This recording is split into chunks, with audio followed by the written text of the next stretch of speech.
right, so I'm back with part 3. So we're going to look at James 4:17. Just want to read this verse and work the text. All right, so it says, therefore to him who knows to do good and does not do it, to him it is sin. Again, sin, whether by commission or omission, is still sin. All right, so if we know the law, we need to make sure that we follow the law, that others are also doing right by people. Okay, someone that chooses to do wrong, I wrote this in my notes, someone who chooses to do wrong, delay obedience is still disobedient, and failing to act or to do right. That is what verse 17 is saying to me. And there are consequences of not doing his will. Okay, so we need to make sure that we are doing right at all times. One of the other verses that I did look at as it relates to this particular verse comes out of the book of Luke. Let me get to it. I got so many sticky notes everywhere. All right, Luke 12:47. Bear with me. Luke 12.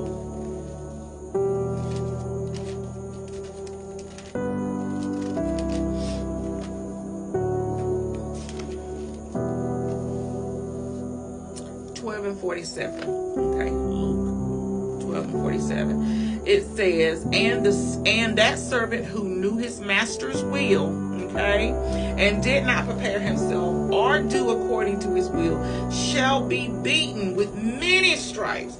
God is going to hold you accountable. Okay, there are going to be major consequences for you who know the law and choose not to follow the law. That's not what Belinda said. That's what the word says, okay? That's Luke 12:47. You can read that for yourself and go all deep in it. But he is warning you to do what is right, all right? You get to choose, all right? All right, so let's see here. The other verse that I read or mentioned that were kind of like one of my anchoring verses come from Luke 4. Verse Luke 4:18. I pray y'all are enjoying this. I certainly am. All right, so it says Luke 4:18. It says, the Spirit of the Lord is upon me because he has anointed me to preach the gospel to the poor. He has sent me to heal the brokenhearted, to proclaim liberty to the captives and recovery of the sight to the blind, to set at liberty those who are oppressed.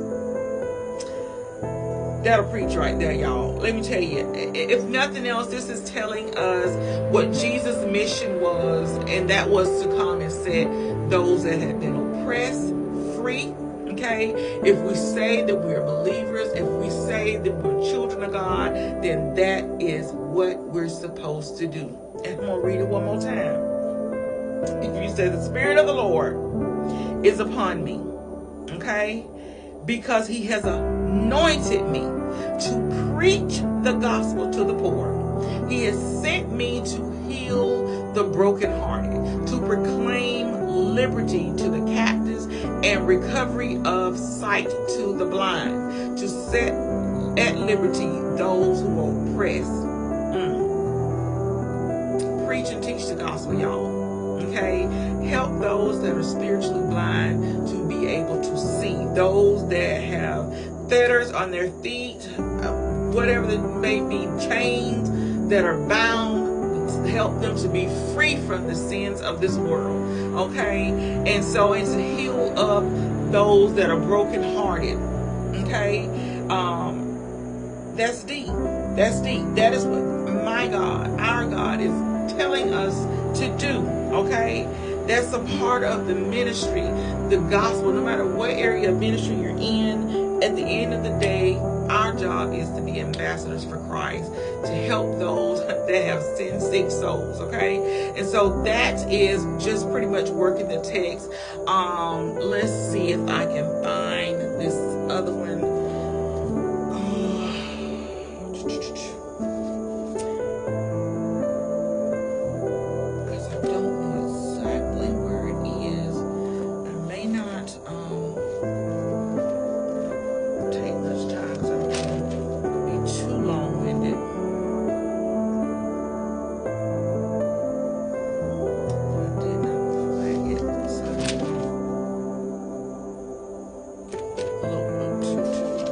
But nevertheless, anyway, over when I was talking about Matthew 25, I think it was, when it says, whatever you do to the least of those, you do unto me.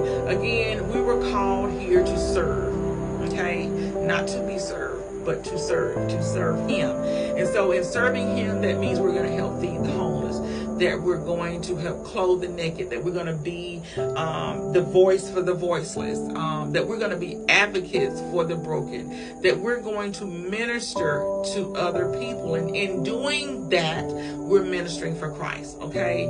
That is what we're here for. Some have it backwards, twisted, whatever you want to call it. They feel like they're here to be served. No ma'am, no sir, no way, no how, not today, not tomorrow.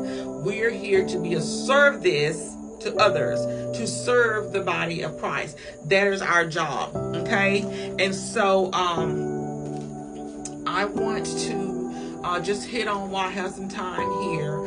So that was this one little fly keeps flying around. I got my little citronella candle here, but it's not phasing him. But anyway, part one was setting the foundation, setting the tone, the call to speak. And so we look at part two, that's talking about the sin of silence. Again, we've already talked about we are to open our mouths and speak up on behalf of other people. When we look at James 4:17, it shows that failing to act when we know the right thing to do is still sin. All right. And so Proverbs 31:8-9 calls us to speak up, while Luke 4:18 shows Jesus' example in action. Silence directly violates this call. I love how you can take all of those verses and tie them all back together. Some other verses that I looked at that kind of supports this as it relates to the sin of silence was Proverbs 24:11-12. It says we are commanded to deliver those stumbling to destruction. And so that ties back into Proverbs 31:8-9 with refusing to open our mouths makes us guilty. Another one was Ezekiel 3:18. If the watchman doesn't warn the wicked, the blood is on him. And so this ties to James 4:17, failing to act when we know the truth makes us responsible. Another verse was Matthew 25:45. Neglecting the least of these is neglecting Christ. That's Matthew 25:45, which I knew it was in here. I just didn't flag it like I did the other ones. And let me flag it. I believe in keeping some more flags. Let me flag it and I'll come back in a little bit. Anyway, so this ties to Luke 4:18. Christ came to the least and the oppressed. Ignoring them denies his mission. And so some of the questions that you can kind of ponder over when you're thinking about or looking over this lesson includes, when have I remained silent in the face of injustice? Okay. Another one is, how does my silence affect my witness as a Christian? Now that's a good question to ponder. Another one, what areas of my life need more boldness in speaking truth? All right, so that was part two, the sin of silence.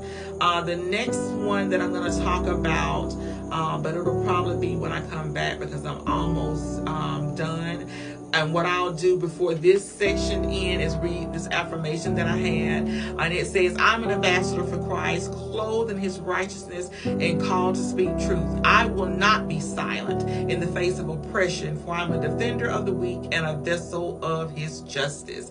All right, so I'll be back with the next section in a few.